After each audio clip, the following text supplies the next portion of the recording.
O nosso socorro, meus irmãos, é em nome do Senhor, o Criador dos céus e da terra. Graça e paz da parte daquele que era, que é e que há de vir, o Senhor Jesus Cristo, Rei da Igreja.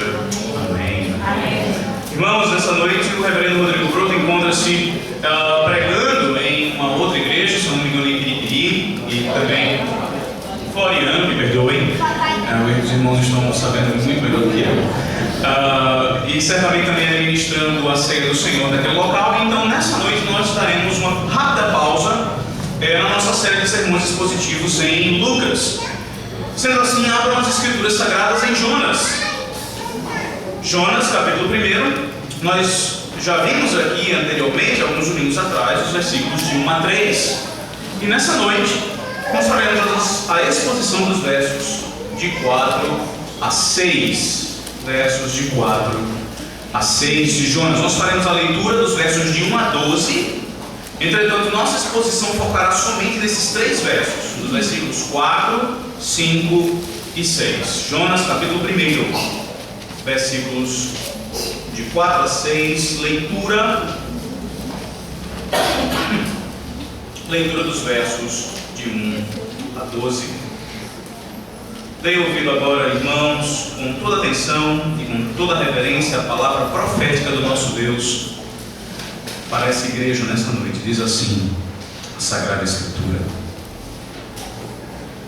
Veio a palavra do Senhor a Jonas, filho de Amitai, dizendo: Dispõe-te, vai à grande cidade de Nínive e clama contra ela, porque a sua malícia subiu até mim. Jonas se dispôs, mas para fugir da presença do Senhor, para Tarsis. E tendo descido a Jope, achou um navio que ia para Tarsis, pegou, pois, a sua passagem e embarcou nele, para ir com ele para Tarsis, para longe da presença do Senhor. Mas o Senhor lançou sobre o mar um forte vento, e fez-se no mar uma grande tempestade, e o navio estava a ponto de se despedaçar. Então os marinheiros, cheios de medo, clamavam cada um ao seu Deus e lançavam ao mar a carga que estava no navio para aliviarem o peso dela. Jonas, porém, havia descido ao porão e se deitado e dormia profundamente. Chegou-se a ele o mestre do navio e disse: Que se passa contigo? Agarrado no sono? Levanta-te, invoca o teu Deus. Talvez assim esse Deus se lembre de nós, para que não pereçamos. E diziam uns aos outros: Vinde e lancemos sortes, para que saibamos por causa de quem nos sobreveio este mal. E lançaram sortes, e a sorte caiu sobre Jonas. Então lhe disseram: Declara-nos agora, por causa de quem nos sobreveio este mal? Que ocupação é a tua? De onde vens? Qual a tua terra? E de que povo és tu? Ele lhes respondeu: Eu sou hebreu, e temo ao Senhor, o Deus do céu, que fez o mar e a terra. Então os homens ficaram possuídos de grande temor e lhe disseram: Que é isso que fizeste? Pois sabiam os homens que ele fugia da presença do Senhor, porque ele o havia declarado. Disseram-lhe: Que te faremos para que o mar se nos acalme? Porque o mar se ia tornando cada vez mais tempestuoso. Respondeu-lhes: Tomai-me e lançai-me ao mar, e o mar se aquietará, porque eu sei que por minha causa vos sobreveio esta grande tempestade. Amém. Vamos orar. Senhor Deus, nessa noite, Tu, ó Deus triuno, Deus de toda glória, Deus dos nossos patriarcas, dos nossos antepassados, Tu a quem nós cultuamos, o único e verdadeiro Deus. Senhor, muitas tempestades têm vindo em nossas vidas, e todas elas por causa de nós mesmos. Nessa noite, ó Deus, abre os nossos olhos, abre o nosso coração, ilumina o nosso entendimento, chama-nos ao arrependimento, ó Deus, e aponta-nos para a cruz do nosso Senhor Jesus Cristo. Ao analisarmos, ó Deus, como Tu disciplina o Teu povo, como Tu tratas o pecado do Teu povo, ó Deus, em nome de Cristo, dá-nos sensibilidade para com o nosso pecado. Livra-nos dessa síndrome de Jonas, a síndrome da fuga, Faz-nos, ó Deus, enfrentarmos o nosso pecado pelo poder do Teu Santo Espírito e mortificando, faz-nos mais parecidos com Cristo, é a nossa oração. É o que nós te rogamos, ó Deus, no nome do Senhor Jesus. Amém. Amém. Crianças, qual foi a última vez que você levou uma boa chibatada do seu pai? Geralmente o pai é aquele que não bate, porque a palmada dele é mais forte, né? Então geralmente ele deixa para a mãe essa tarefa. Então qual foi a última vez que você levou uma boa cinturãozada da sua mãe? Talvez essa não seja uma memória muito adequada, uma memória muito agradável, mas ela certamente existe. Se você escapucar aí a sua cabeça, você certamente vai se lembrar. Afinal de contas, eu espero, nutro a expectativa de que os pais dessa igreja sejam pais bíblicos e sigam o mandamento da Escritura, usando a vara para disciplinar os seus filhos. Agora vem a segunda pergunta: foi agradável, crianças? Foi legal? Quando você levou aquela boa chinelada? Certamente que não. Certamente você deve ter abrido o berreiro e provavelmente não foi numa só. Mas sabe, por mais doloroso que seja o processo da correção, uma coisa a gente precisa sempre se perguntar, especialmente vocês, crianças: por que é que o seu pai e a sua mãe disciplinam você? Por que é que o seu pai e a sua mãe gastam tempo e estresse para, com muito cuidado, mas ao mesmo tempo com muita sabedoria, utilizar dessa ferramenta que é a vara para disciplinar você? Bom, talvez você ache que é somente para lhe punir, porque a sua mãe e o seu pai são muito malvados, são muito cruéis, eles gostam de ver você chorar. Mas se você pensar direitinho, você vai saber que você vai se lembrar que o motivo pelo qual o seu pai e a sua mãe disciplinam você é porque ele ama você. E o objetivo não é fazer você sofrer, mas o objetivo é corrigir você, é corrigir o seu caminho, é mudar o seu comportamento. E percebe que na sua misericórdia, o Senhor Deus nos deu pai e mãe, contrário àquilo que o mundo está tentando impor para a gente, né? Dizendo que famílias existem de todas as formas, cores e sabores. Isso não é verdade. As Escrituras nos colocam de uma maneira muito clara que Ele dotou famílias de pais e de mãe para que cada um cumpra funções específicas. Mas Ele nos deu pai e mãe para que nós possamos ter o sabor de como Ele também é. É exatamente isso que nós olhamos e percebemos nesse texto, nos versículos de 4 a 6 nessa noite.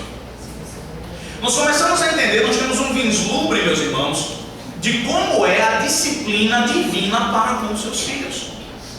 Percebe, crianças, da mesma maneira como seu pai e a sua mãe tiram a chinela ou o cinturão para disciplinar você, de maneira semelhante, Deus Todo-Poderoso, Ele cuida dos seus filhos de tal maneira que em momentos específicos de suas vidas, disciplina torna-se necessária e Ele mesmo é quem as executa. Lembre-se que foi exatamente isso que nós lemos ao longo da nossa liturgia em Hebreus capítulo 12. A disciplina, ela é de origem divina e ela pode não necessariamente ter um sabor agradável de início, mas ela produz fruto, ela produz arrependimento, ela produz transformação. E é exatamente sobre isso que nós pensaremos, é exatamente isso que nós aprenderemos essa noite, quando nós olhamos para esses textos, para esses versos de 4 a 6. Nós aprenderemos, meus irmãos, essa noite, que Deus disciplina o seu povo não para maltratá-los. Deus disciplina o seu povo não porque Ele tem prazer no seu sofrimento, mas Deus disciplina o seu povo para trazê-los de volta para si mesmos. É exatamente isso que esses 3 versículos ensinam para mim e para você nessa noite. De que Deus genuinamente disciplina o seu próprio povo para trazê-los de volta para si mesmo. Nós vamos considerar esse texto, meus irmãos, em 2 pontos nessa noite. Primeiro, nós veremos as características da disciplina divina. Como é que ela se parece? Como é que nós podemos identificá-la? Nós veremos isso no versículo 4. E depois nós veremos as respostas à disciplina divina. Como é que as pessoas, ou como é que os crentes deveriam responder? E aqui de uma maneira específica nós veremos duas respostas distintas, que certamente não são respostas que nós queremos replicar, que nós queremos que esteja presente em nossas vidas. Nós veremos isso nos versículos de 5 e 6. Deus, meus irmãos, Ele disciplina o seu povo porque Ele os ama e para trazê-los de volta para si. Nós veremos então as características da disciplina divina e as respostas à disciplina divina. Como nós vimos alguns domingos atrás, nos versículos de 1 a 3, nós já percebemos que o profeta Jonas recebeu uma missão por parte de Deus e de uma maneira assintosa ele rejeitou completamente essa missão. Nós vimos que existe até uma brincadeira com os verbos e com as palavras aqui na língua hebraica, que a palavra dispointe dos versículos 2 e 3 significa literalmente subir, né? Sobe e vai à grande cidade. E o que nós vemos no versículo 3 é que Jonas sobe para descer. Ele se levanta para ir na direção exatamente contrária. Entretanto, essa é uma atitude sempre muito tola. Fugir de Deus e da sua justiça, fugir do Senhor e dos seus desígnios e da sua mão, é de fato uma grande tolice. E agora, quando nós chegamos no versículo 4, nós vemos que o Senhor vai atrás do seu filho desgarrado. Veja o que diz o versículo. Mas o Senhor lançou sobre o mar um forte vento, e fez-se no mar uma grande tempestade, e o navio estava a ponto de se despedaçar. Veja, apesar de todos os esforços do profeta, apesar do seu planejamento para desobedecer ao Senhor, nós vimos aqui que ele planejou tintim por tintim, passo a passo, a sua desobediência. Mesmo diante de toda essa obstinação em se opor à vontade de Deus, ainda assim o Senhor, como um pai amoroso, como um pai que deseja resgatar o seu filho, como um pai que deseja, disciplinando, trazê-lo de volta para si, o Senhor lança sobre o mar um forte vento. E essa é a primeira característica que nós percebemos no que diz respeito à disciplina. E aqui com a disciplina é importante nós desde já colocarmos, eu não me refiro somente ou especificamente à censura eclesiástica que a igreja tem o divino direito e a divina prerrogativa de administrar nos membros da igreja, de maneira nenhuma. Entenda por disciplina todo e qualquer instrumento através do qual o Senhor chama o seu povo ao arrependimento e de volta para si. Deus disciplina o seu povo de diversas maneiras. Infelizmente, nós temos a tendência de associar a disciplina com sofrimento, disciplina com catástrofe, com calamidade, com vergonha. Mas a palavra disciplina e a ideia de disciplina ela vai muito além disso aí. De fato, muitas vezes esses elementos estão envolvidos. Mas disciplina é aquele ato de Deus no qual Ele usa qualquer instrumento para trazer o seu povo ao arrependimento e de volta para si mesmo. É exatamente isso que o Senhor está fazendo aqui com essa tempestade. E essa, de fato, é a primeira característica da disciplina. A origem da disciplina é sobrenatural. A disciplina divina, ela é levantada pelo próprio Deus. Ela é suscitada pela palavra do próprio Deus. É o próprio Deus, é a própria divindade que sai da sua esfera celestial, talvez do seu conforto celestial, e através dos seus divinos decretos, Ele executa na vida do seu povo, tanto corporativamente como individualmente, essa disciplina, visando trazer de volta para si o seu próprio povo. Aí no versículo 4 nós temos uma segunda característica dessa disciplina, ou do que é disciplina bíblica. Veja, mais uma vez, o texto nos diz que o Senhor lança sobre o mar um forte vento, e é o Senhor então que faz no mar essa grande tempestade surgir. Veja, disciplina, além dela ter a sua origem sobrenatural, isto é, ela não vem de uma esfera natural, ela não é a disciplina bíblica ou a disciplina divina, ela não parte de homens, mas ela é uma ação do próprio Deus, que pode usar homens para isso, mas ela também tem o seu caráter sobrenatural. Ela não tem somente a sua origem sobrenatural, mas ela tem o seu caráter sobrenatural. O que eu quero dizer com isso? As suas características. As características da disciplina, elas são diferentes do que qualquer outro tipo de exortação, qualquer outro tipo de sofrimento, qualquer outro tipo de vergonha que alguém possa sentir. O texto nos fala claramente, e nós veremos isso com mais detalhes no versículo 5, que os marinheiros se encheram de medo. Ora, o texto é muito claro, especialmente no versículo 3, quando fala a respeito dessa rota marítima da qual Jonas já sabia que existia. Esses marinheiros são extremamente sabedores, conhecedores da sua própria profissão. Se você conhece um marinheiro, ou se você conhece alguma outra pessoa que pilota algum tipo de meio de deslocamento, como um avião, no momento de uma turbulência, ou um caminhoneiro que passa as noites dirigindo nas estradas, são homens extremamente experientes que conhecem os perigos de cada um desses meios. Mas diante dessa tempestade completamente diferente, diante dessa tempestade completamente sobrenatural, movida pela mão de Deus, o versículo 5 diz pra gente que os marinheiros estavam cheios de temor. Desespero tomou conta do coração daqueles homens. E por quê? Porque as características daquela tempestade eram diferentes da característica de todas as outras tempestades pelas quais eles já haviam passado. E percebe, meus irmãos, a semelhança dessa tempestade, cujas características são divinas, cujo caráter é sobrenatural, disciplina divina executada na nossa vida executada na nossa vida individualmente e executada na vida da igreja corporativamente, ela tem um sabor diferente. A disciplina divina, quando de fato ela é movida pela mão de Deus, ela tem o poder de nos compungir, de triturar a nossa alma, de mover o nosso espírito, de torcer e de compungir o nosso coração. Ela tem esse poder avassalador de uma tempestade que nos faz tremer.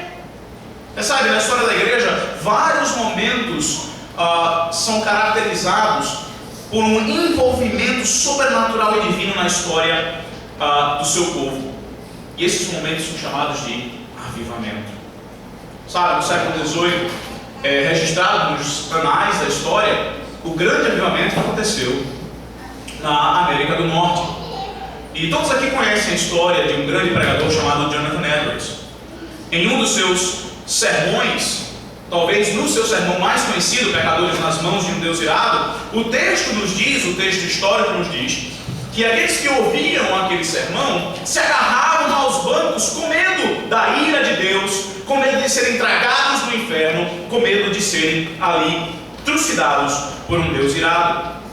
E o que é isso? Senão um mover sobrenatural, disciplinador da parte de Deus, completamente diferente da palavra de homens, completamente diferente da palavra de paz, que mexe conosco, que transforma o nosso coração, que impacta a nossa alma de uma maneira completamente diferente de tudo o que nós já experimentamos. A disciplina, meus irmãos, ela é de origem divina, ela é um mover do próprio Deus na direção do seu povo para resgatá-lo e trazê-lo de volta para si. A disciplina bíblica, meus irmãos, a disciplina divina, ela tem esse caráter sobrenatural. Ela aparece e ela se mostra para nós como algo completamente distinto, como algo completamente diferente de tudo aquilo que nós já experimentamos, de tudo aquilo que nós já vimos. E por último, ainda no versículo 4, nós vemos que o propósito da disciplina divina também é sobrenatural. Veja o que diz o texto ainda no versículo 3, versículo 4. O Senhor lançou sobre o mar um forte vento, fez-se no mar uma grande tempestade, e o navio estava a ponto de se despedaçar. Infelizmente, Ultimamente nós lemos constantemente nos jornais a respeito de violência contra crianças. E não é muito incomum que pais, devido ao estresse diário, devido ao seu cansaço, devido a várias séries de fatores, e obviamente que eu não estou querendo justificar ou explicar o motivo dessas atitudes, mas devido a uma série de fatores, a um agregado de fatores, pais terminam perdendo a paciência com muita facilidade com seus filhos, e até mesmo no momento da administração da disciplina, por causa dessa frustração, muitas vezes, que toma conta daquele pai, ele se excede ao disciplinar o seu filho. E percebe, às vezes isso acontece também, não necessariamente na disciplina doméstica, mas na disciplina secular. Isto é, nos tribunais e nas sentenças proferidas por júris e juízes. Muitas vezes na ânsia, na sede de ver com que justiça seja feita, às vezes essas instituições erram terrivelmente ao administrar as suas penas. Não são poucos aqueles que, por exemplo, são condenados ao corredor da morte e que 10, 15 anos depois aparece algum tipo de evidência que os inocenta e os retira daquele local, demonstrando claramente que a pena aplicada naquela circunstância, naquela situação, foi acima do que o réu merecia. Mas percebe, quando nós olhamos para o versículo 4, o propósito da disciplina não é como o propósito dos homens.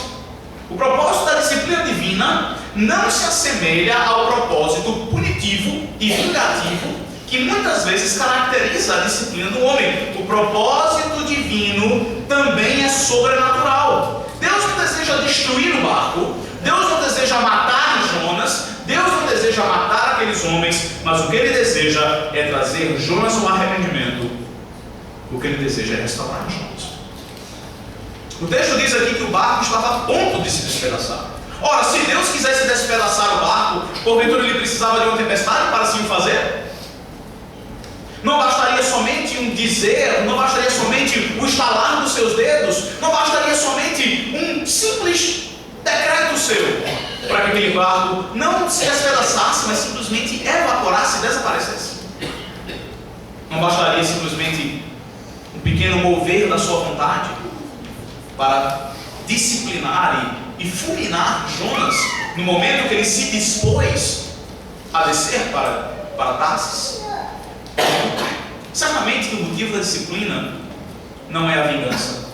Certamente que o motivo da disciplina divina não é a punição. O propósito da disciplina divina é sobrenatural. Não é matar Jonas, mas é trazer Jonas ao arrependimento e à restauração. Percebe, meus irmãos, essa noite, o versículo 4 nos dá 3 características extraordinárias da maneira como Deus disciplina o seu povo.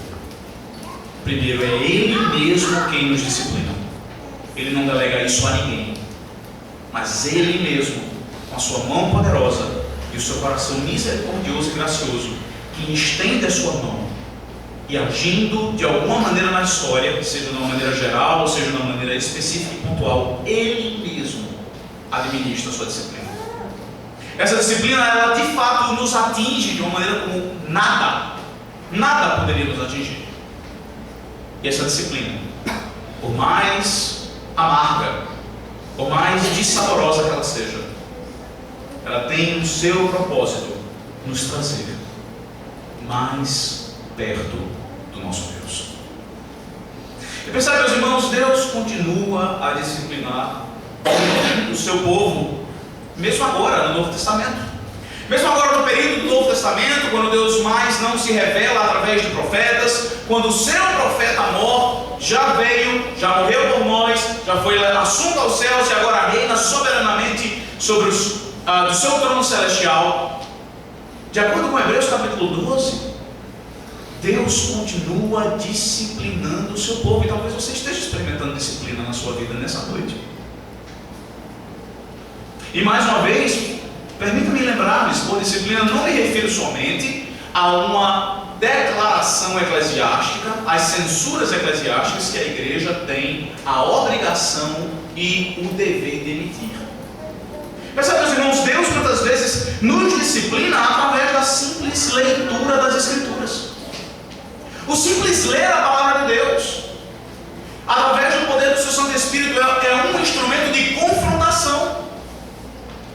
O simples choque com a palavra do Senhor, inerrante, autoritativa, eterna, absoluta, é um choque tremendo, capaz de quebrar o mais duro dos corações.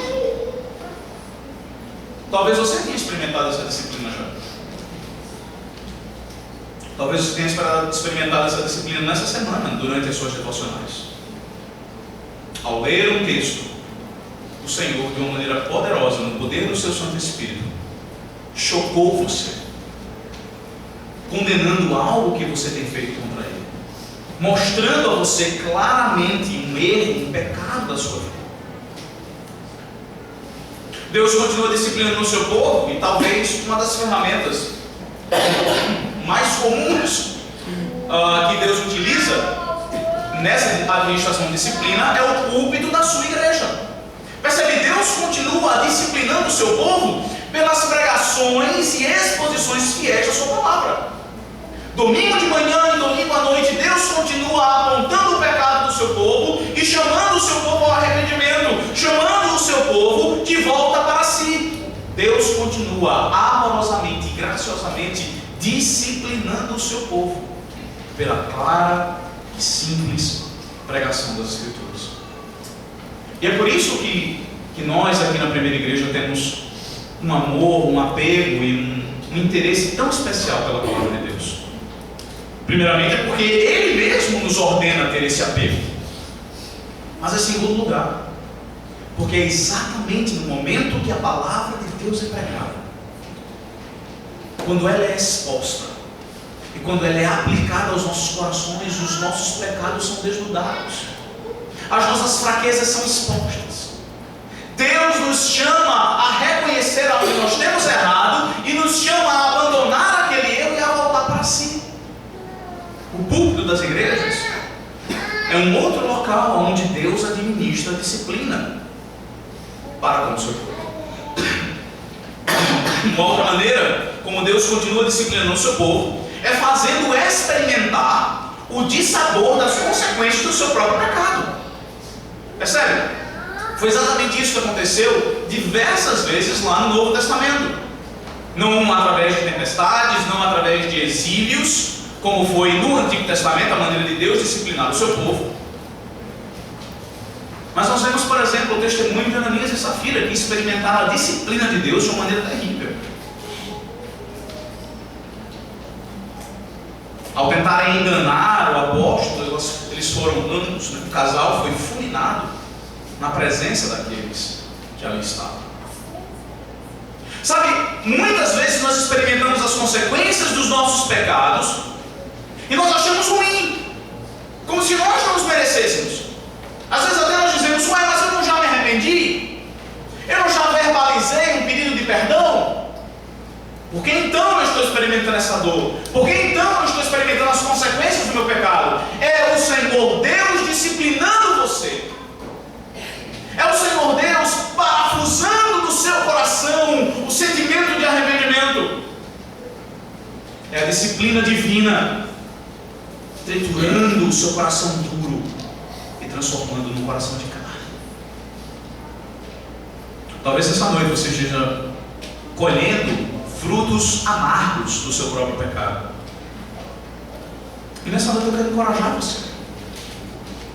Eu quero encorajar você porque você está experimentando esses frutos amargos porque Deus ama você. Como nós vimos em Hebreus 12, Deus disciplina aos seus filhos. Deus disciplina a quem ama. Se Deus quisesse com que você simplesmente sofresse e experimentasse unicamente os dissabores, Ele assim o faria. Mas Deus o faz com o intuito de trazê-lo de volta para Ele mesmo. Portanto, enfrente esses dissabores, coma esse fruto amargo, na esperança e na expectativa de que é através desse sofrimento momentâneo e temporário que você vai ser trazido de volta a uma plena comunhão e uma plena intimidade com esse grande Deus. Na verdade, utilize o sabor amargo desse fruto para jogar o seu orgulho, o seu coração altivo, o seu espírito de perfeccionista no chão. Coloque a boca no pó.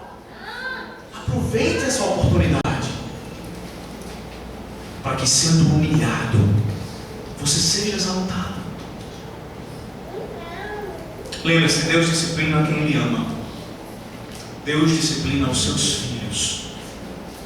Se Deus não tivesse nenhum tipo de amor por Jonas, se Deus não tivesse, por causa do seu relacionamento pactual, nenhum interesse em resgatar Jonas do seu tremendal de lama, do seu caminho para o inferno, Ele jamais teria enviado essa tempestade em sua direção. Mas é porque o Senhor tem o interesse de trazer de volta para si o seu povo, quando ele se desgarra, que ele lhes envia disciplina.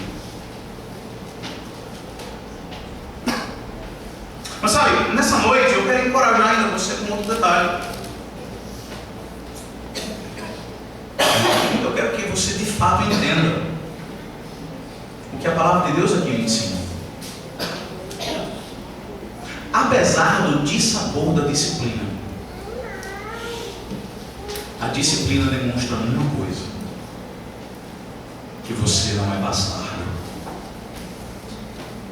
E mais uma vez, eu estou falando aqui, eu me refiro aqui a não somente a censura eclesiástica emitida por um conselho local. Eu me refiro aqui a todos esses momentos, a todas essas situações nas quais Deus fala com o seu povo de uma maneira ou corporativa ou individual para trazê-lo de volta do seu pecado, para acordar do seu sono sombrio e de morte.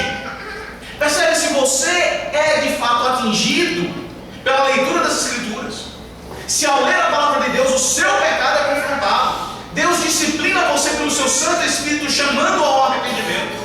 Se o mesmo acontece ao escutar sermões, regozije-se nessa noite.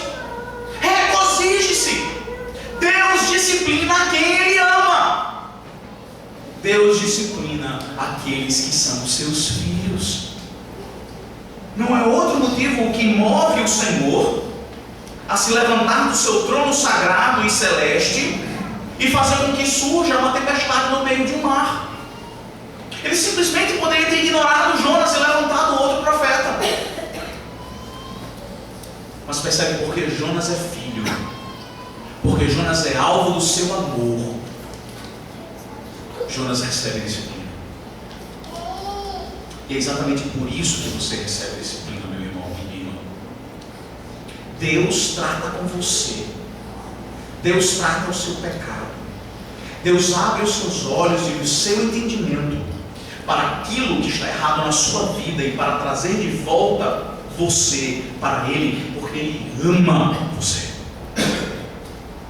E porque ao invés de você estar perdido nas trevas, filiado a Satanás, você está filiado com o grande e único e poderoso Deus.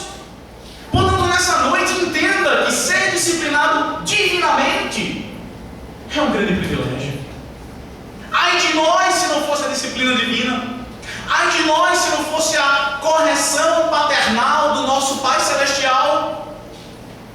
Acaso não teríamos nós então a certeza, com a ausência de disciplina, de que somos bastardos? Na verdade, talvez essa seja a sua situação aqui nessa noite.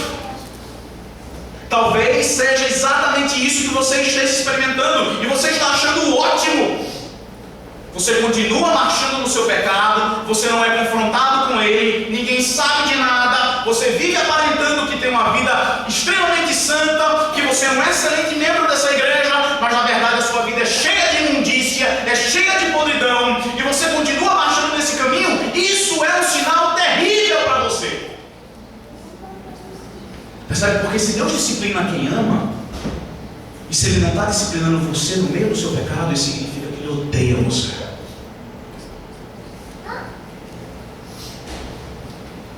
Se você, como Jonas, continua descendo, ao invés de subir para a presença celestial, você continua descendo, mas não para Tarsis, você continua descendo para o inferno. Isso significa que o Deus Todo-Poderoso, o único Deus que pode salvar pessoas do lago de fogo e enxofre, onde há choro e ranger de dentes, Ele não ama você.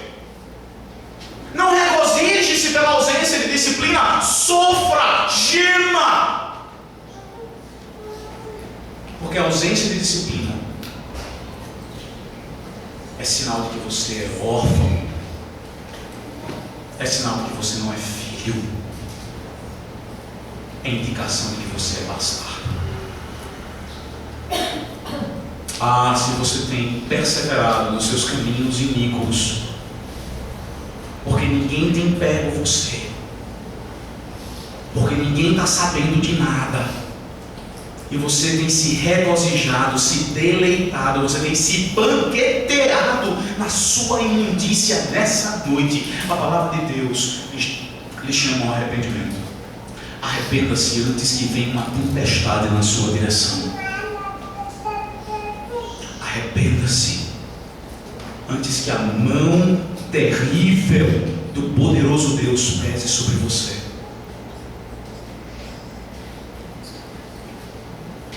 Sabe, meus irmãos, onde é que nós vemos disciplina sendo aplicada no seu poder máximo? É quando nós olhamos para a cruz do Calvário. É lá naquele momento, com os braços abertos e com um corpo ensanguentado, que o Senhor Jesus Cristo, não pelos seus pecados, mas pelos meus e os seus, recebe a pior e mais severa disciplina de Deus. Mas a cruz demonstra que Deus disciplina quem Ele ama. A cruz demonstra que Deus disciplina aos seus filhos. Aquela disciplina era sua. Aquele sangue escorrendo era seu. E é porque Cristo levou a disciplina que você merecia, que você agora é filho e não mais bastardo. É somente porque o filho unigênito recebe a disciplina que os filhos adotados recebem, que agora nós podemos gozar de paz com Deus. Mas é naquela cruz que o próprio Pai disciplina o seu filho, que Ele disciplina o seu filho de uma maneira absolutamente diferente da qual alguém já foi disciplinado neste mundo, e cujo propósito não é punir o seu filho, mas resgatar muitos pecadores do inferno que eles mereciam. A cruz, meus irmãos, nos mostra quão preciosa, quão valorosa é a disciplina divina. Deus disciplina o seu povo porque Ele ama o seu povo. O objetivo dessa disciplina é trazer o seu povo de volta para si mesmo. O grande problema é quando o seu povo responde de uma maneira inadequada à disciplina que está sendo aplicada. E é isso que nós veremos agora nos versículos 5 e 6. Como é que nós respondemos à disciplina divina? E aqui eu quero considerar com os irmãos duas respostas completamente distintas, entretanto associadas, ligadas de alguma maneira. A primeira resposta nós vemos no versículo 5. É a resposta dos marinheiros à disciplina divina. E a resposta desses homens, nós veremos que ela é caracterizada por ação sem entendimento. É a primeira maneira negativa, a primeira maneira terrível de se responder à disciplina. É com ação sem entendimento. Veja lá o que diz o texto. Então, os marinheiros, cheios de medo, clamavam cada um ao seu Deus e lançavam ao mar a carga que estava no navio, para o aliviarem do peso dela. Diante daquela tempestade, cuja origem era sobrenatural, cujo caráter era sobrenatural e cujo propósito fugia completamente ao entendimento daqueles marinheiros, eles se encontram completamente desesperados. No meio da administração da disciplina, no meio da administração da ira de Deus, com o propósito de resgatar o seu profeta, esses marinheiros simplesmente não sabem o que fazer. Eles apelam para duas coisas em específico, ambas relacionadas à ação, entretanto sem entendimento. A primeira atitude que esses marinheiros tomam, vejam lá, é apelar para uma espiritualidade que não resolve o problema. O texto nos diz que os marinheiros cheios de medos começaram a clamar, cada um ao seu Deus. Ora, claramente a tripulação desse navio era composta por marinheiros de diversas nacionalidades. E por serem marinheiros de nacionalidades distintas, eles cultuavam a deuses distintos. Ou talvez eles fizessem parte de uma mesma, um povo de uma mesma cidade, ou de uma mesma civilização, de um mesmo povo, que servisse ou que cultuasse uma diversidade de deuses. O fato aqui é de que ao invés deles dobrarem os joelhos e clamarem para o verdadeiro Deus, o texto nos diz que cada um clama para o seu Deus específico. O texto não nos diz que Deus era esse, mas esse é um testemunho de que eles entendiam de que aquilo que estava acontecendo não era normal. Aquela tempestade não era algo natural. No meio do seu desespero, no meio daquela calamidade, eles apelam para suas divindades. Eles tentam uma atitude espiritual, mas essa espiritualidade não resolve o problema. Eles também tomam uma segunda atitude, veja aí no versículo 5 ainda. Depois de clamar cada um ao seu Deus, o texto continua nos dizendo que eles fazem aquilo que é humanamente possível. Eles lançam ao mar a carga que estava no navio para aliviar o peso dela. Ora, percebendo, como diz o versículo 4, que o navio estava a ponto de despedaçar, os marinheiros fizeram aquilo que estava ao seu alcance, aquilo que humanamente eles poderiam fazer, os botões que com as suas próprias mãos, com seus próprios dedos, eles poderiam apertar. E qual era? Lançar a pesada carga que estava no navio. E sabe, essa é a segunda ação que muitas pessoas tomam quando recebem disciplina, que reflete a ausência de entendimento. Elas fazem tudo o que é humanamente possível para resolver o problema, mas não tratam a raiz do problema. Não adianta apelar para a espiritualidade, não adianta apelar para aquilo que é humanamente possível, se a raiz do problema não é tratada. Podiam eles gastarem horas e horas orando para os seus deuses, podiam eles jogar até a última caixa que estava naquele navio, aquela tempestade não desapareceria enquanto Jonas continuasse naquela embarcação. Muita atitude, mas nenhum discernimento. Muita ação, proatividade, sem nenhum entendimento. Será que você está respondendo dessa mesma maneira que os marinheiros à sua disciplina? Você que foi disciplinado pela leitura da Escritura, você que tem sido disciplinado pelos sermões, você que foi disciplinado por um concílio, talvez pelo conselho dessa igreja, será que você tem respondido a sua disciplina com espiritualidade falsa, com tudo aquilo que é humanamente possível para fazer, mas não está tratando a raiz do problema, isto é, o seu pecado? Percebe exatamente isso que muitas vezes nós fazemos.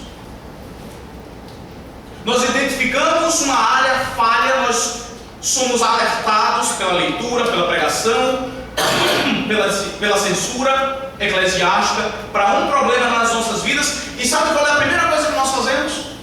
Não é arrependimento, não é reconhecer que aquilo de fato é odioso diante de Deus, não é ter ódio e nojo divino por aquele pecado. A primeira coisa que nós fazemos é frequentar mais os cultos da igreja. Não, eu vou aumentar a minha leitura bíblica, eu vou gastar mais tempo em oração, eu vou ler bons livros espirituais, E sabe, eu não estou aqui condenando essas coisas, elas são excelentes.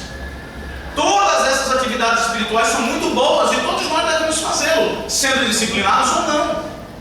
Mas se você se abraça somente a uma espiritualidade morta, a uma espiritualidade hipócrita, mas você não trata o seu pecado, você não trata o seu problema, você o reconhece e você o mantém no trono do seu coração, você não é melhor do que esses maníacos.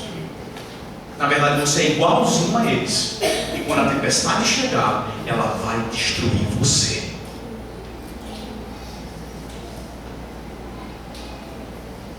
Às vezes nós fazemos exatamente o oposto. Às vezes nós não apelamos para a espiritualidade, às vezes nós apelamos para aquilo que é humanamente possível.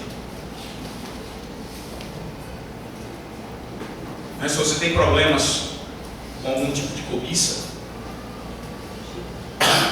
você não trata a cobiça no seu coração. Você procura não mais assistir aquele programa que atiça a sua cobiça. Você procura colocar um filtro no seu computador para não mais acessar aqueles sites, para não atiçar a sua cobiça. E mais uma vez, eu não estou condenando aqui essas ferramentas. Talvez elas sejam boas para ajudar você. Mas se você está agindo somente através de ação, sem entender o seu pecado, sem compreender a vileza, a natureza destrutiva do seu pecado, e sem agir com base nela, você não é melhor do que esses maníacos. Tem uma tempestade na sua direção, e ela vai despedaçar o seu barquinho. Porque a ação, meus irmãos, sem entendimento, não aplaca a ira de Deus. Ação sem entendimento não é a atitude adequada, não é a resposta adequada à disciplina divina.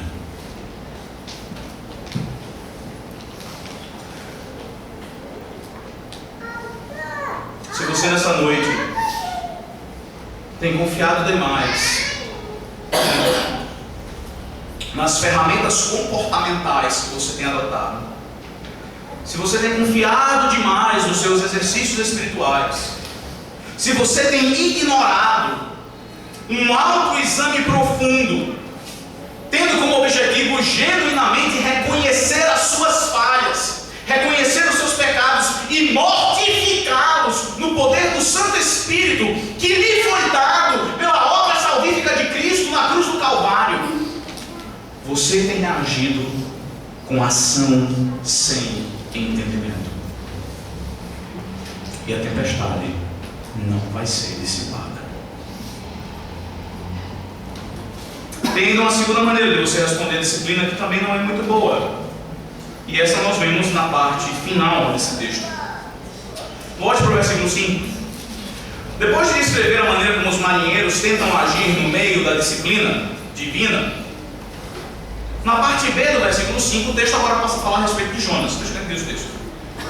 Jonas, porém, havia descido ao porão e se deitado, e dormia profundamente. Chegou-se a ele o mestre do navio e lhe disse: que se passa contigo? Agarrado no sono? Levanta-te e volta ao teu Deus. Talvez assim esse Deus se lembre de nós, para que não pereçamos. Enquanto os marinheiros, apressadamente e desesperadamente, tentavam fazer tudo o que era humanamente possível para deter aquela tempestade, cheios de ação, mas sem entendimento, Jonas, o único que nessa embarcação tinha entendimento, Jonas não tem ação nenhuma. Percebe-se, uma maneira equivocada de reagir à disciplina é a ação sem entendimento. A outra maneira equivocada de se agir com relação à disciplina é tendo entendimento, entretanto não tendo ação. De uma maneira muito curiosa e até cômica, o texto nos diz que Jonas desce ainda mais. Lembra? Lá no versículo 3, o texto nos diz que Jonas sobe para descer. Ele se levanta não para ir para a cidade, para Nínive, mas para descer para Tarsis. Só que descer para Tarsis não é o suficiente. Parece que Jonas não chegou no fundo do poço ainda. Depois de descer para Tarsis, ele ainda desce mais. E percebe, essa é a característica daquele que ama o seu pecado. Aquele que tem deleite no seu pecado. A sua direção é somente o fundo do poço. É descer mais e mais e mais e mais até se perder por completo. Jonas desce para Tarsis. Jonas desce para o fundo daquele navio para não abandonar o seu pecado de obstinadamente se negar a obedecer ao Senhor. É isso que tem acontecido com você, meu irmão. Deus tem repetidas vezes alertado você a respeito de um certo padrão pecaminoso na sua vida. E você, com a sua obstinação, você tem descido cada vez mais profundamente.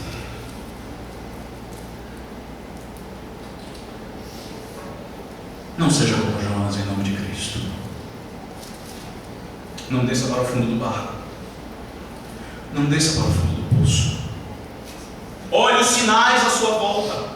Dê ouvidos à disciplina divina, seja pela leitura, seja pela pregação, seja pelos concílios. Escute o chamado de arrependimento de Deus e dê ouvidos a Ele.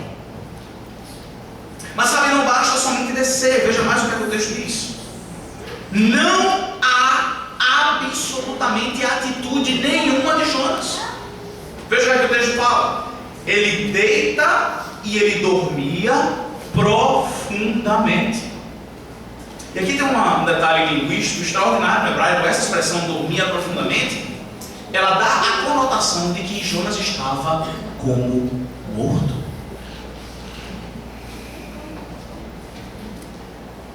Porventura Jonas não sabia o porquê aquela tempestade lhe atingiu?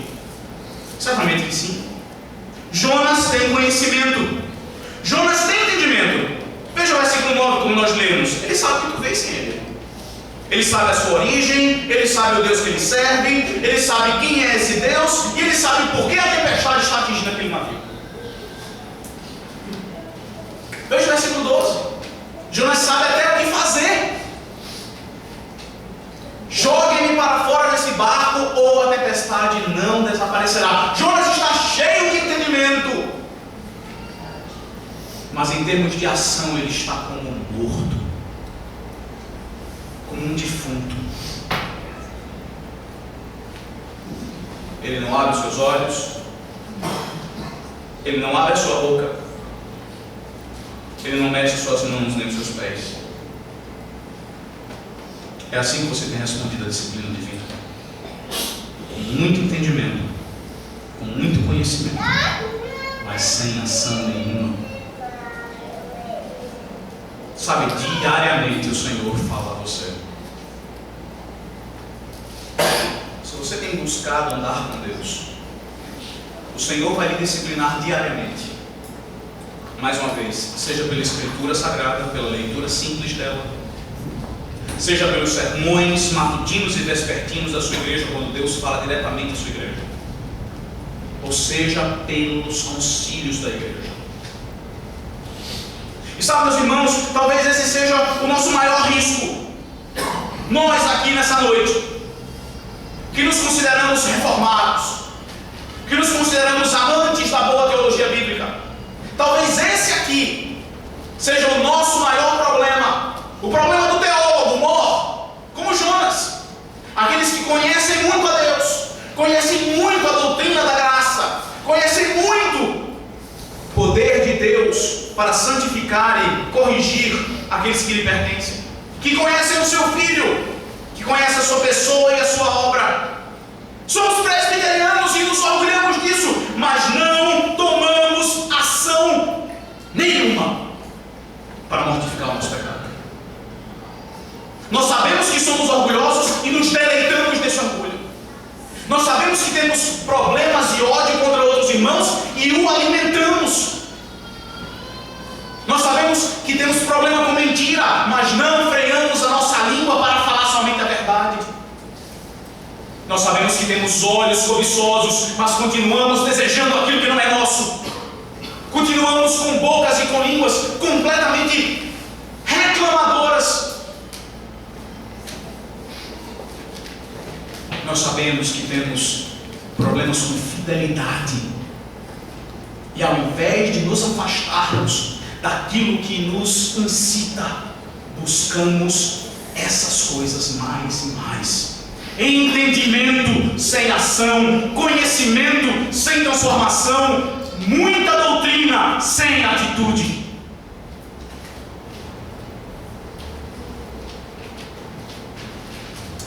O pior é que nós somos teimosos.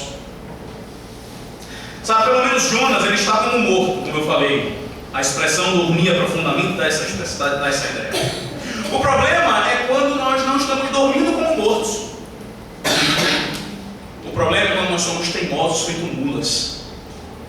O problema é quando nós escutamos 1, 2, 3, 4, 5, 10, 15, 20 vezes a disciplina de Deus em nossa direção e nós temos ouvidos mocos, ou então temos a boca cheia de argumentos para justificar o nosso pecado.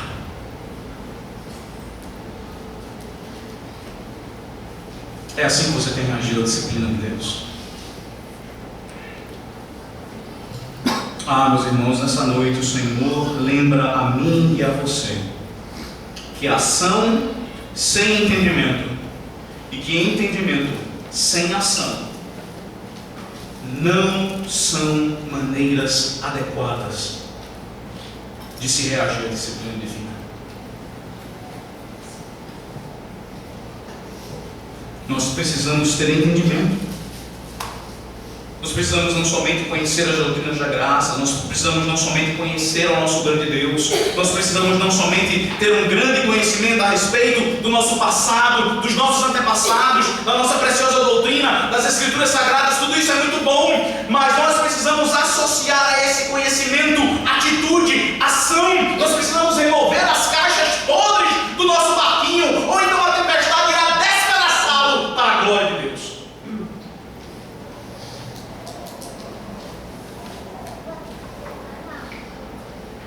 Conheça o seu pecado, mas haja sobre o seu pecado. Se Deus tem lhe dito diariamente e frequentemente que você tem uma língua enganadora, inconformada e reclamadora, conheça o seu pecado. Vá a fundo, sonde-se a si mesmo, examine-se o seu coração. E ao entender os motivos dessa cobiça e dessa insatisfação, mortifique-a. Traga aos pés de Cristo em oração. Rogue ao Espírito Santo de Deus que lhe capacite a abandonar esses seus desejos escusos e a se contentar somente no Senhor. Se Deus tem lhe dito diariamente, dominicalmente, constantemente, que você tem sido um mau marido ou uma má esposa, vá a fundo no seu pecado. Filhos, se Deus tem confrontado você com a maneira com a qual você não tem honrado os seus pais, vá a fundo no seu pecado. Examine-se a si mesmo. E diante desse autoexame, diante desse momento em que você utiliza a disciplina divina para desnudar o seu pecado, para se livrar de qualquer anteparo, de qualquer tipo de proteção ou escudo, uma vez completamente fragilizado na presença divina, corra para a cruz de Cristo, clamando por transformação.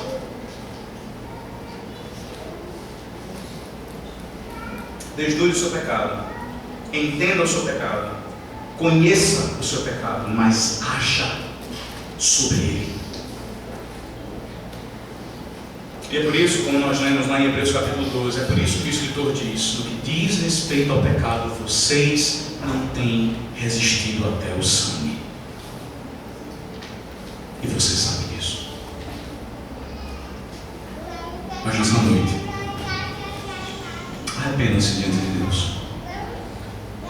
Passe a resistir até o sangue. Talvez você esteja aqui nessa noite. Se você está nos visitando, talvez até pela primeira vez. E eu preciso dizer para você: Deus disciplina quem Ele ama.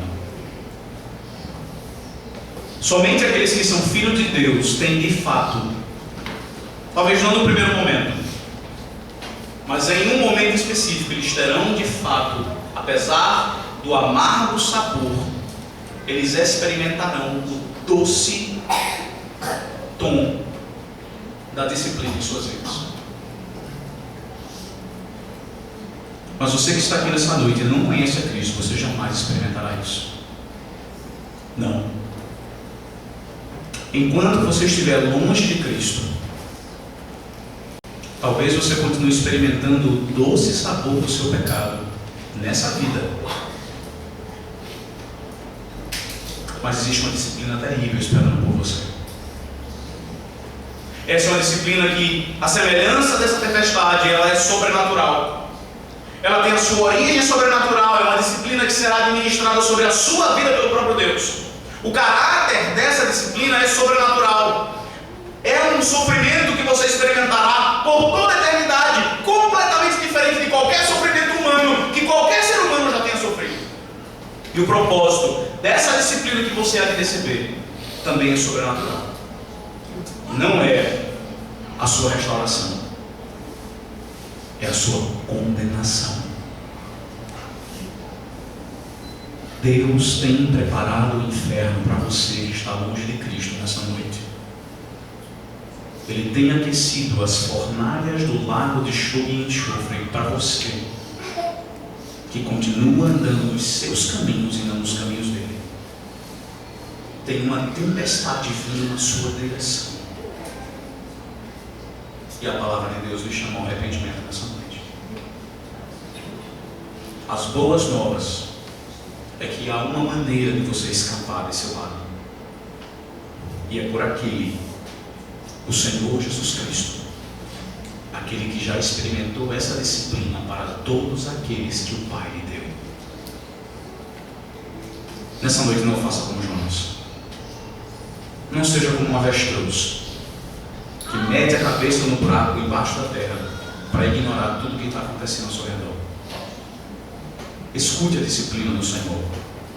Atente para a disciplina do Senhor. Porque Ele disciplina quem Ele ama.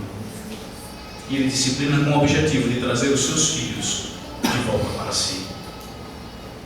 Volte-se para o misericordioso e disciplinador Deus nessa noite, que se revela de uma maneira misericordiosa e graciosa na pessoa bendita de Jesus de Nazaré, o seu Filho unigênito.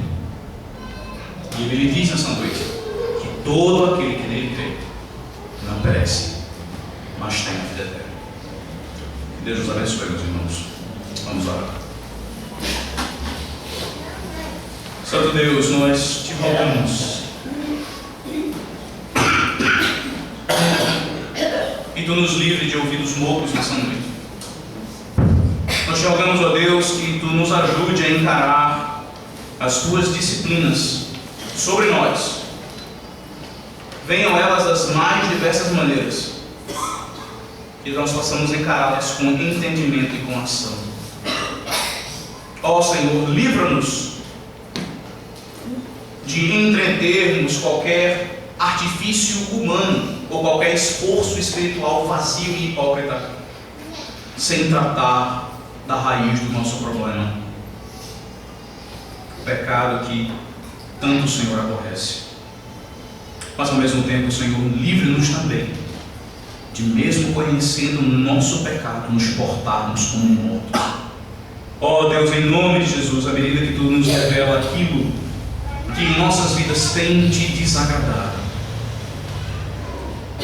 pelo Teu Santo Espírito que nos guia a toda a verdade, capacita-nos, ó Deus, a mortificar e a quebrar, a destruir aquilo que o Senhor odeia que ainda existe em nós. Ó Deus, faz o Teu povo um povo santo, genuinamente santo, cujos ouvidos estão voltados para a Tua palavra que nos disciplina constantemente. Traz-nos, ó Deus, mais e mais de volta para Ti. É o que nós te rogamos, ó Senhor, em nome de Jesus.